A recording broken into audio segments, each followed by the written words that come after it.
दुष्यंत चौटाला का अक्षय, जिस तरीके से दुष्यंत चौटाला ये बयानबाजी कर रहे हैं कि प्रधानमंत्री के पास, भारतीय जनता पार्टी के पास मीडिया की ताकत है, पैसे की ताकत है, उसके सामने तो हम नहीं टिक पाएंगे, लेकिन हमारे पास जनाधार है, 19.5% वोट है और उसके जरिए कहीं ना कहीं बीजेपी के लिए मुश्किलें खड़ी कर सकते हैं दुष्यंत चौटाला। क्या मानना है, यहाँ पर बीजेपी को झटका लगता हुआ नजर आ सकता है हरियाणा में? वाकई में देखिए 19%, 19.5% वोट बैंक बताता है अपने आप में कि दुष्यंत चौटाला भी क्या कुछ कर सकते हैं। और देखिए अब जिस तरीके से गठबंधन बीते महीने हमें देखने को मिला, टूट पड़ी यहाँ पर, और मुख्य रूप से 2 ही लोकसभा सीटें आ रही थी। 10 लोकसभा सीटों वाले हरियाणा की महज 2 सीटों का ही जिक्र था, जिन्हें लेकर गठबंधन में यहाँ दरार पड़ी जेजेपी और भारतीय जनता पार्टी के बीच। अब देखिए जो यहाँ दुष्यंत चौटाला लगभग 40 दिन पहले तक हरियाणा के उप मुख्यमंत्री के तौर पर जाने जाते थे, अब वो महज जेजेपी के एक नेता और पूर्व उप मुख्यमंत्री बन गए हैं। ऐसे में जिस तरीके से गठबंधन तोड़ा गया, साथ ही उनके विधायकों के साथ जो बीजेपी ने खेला किया,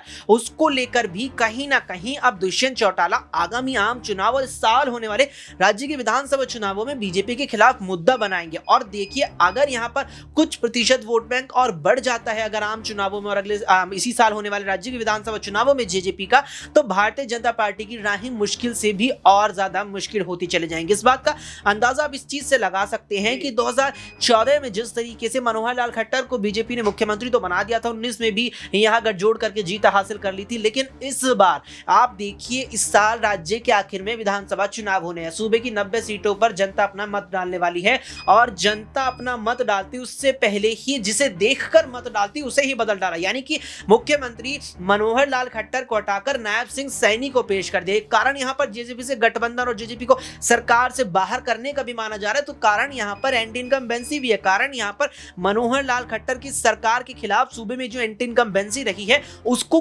कुछ हद तक शांत करने के लिए। आप देखिए मध्य प्रदेश में जिस तरीके से बीते साल के आखिर में विधानसभा चुनाव हुए, शिवराज सिंह चौहान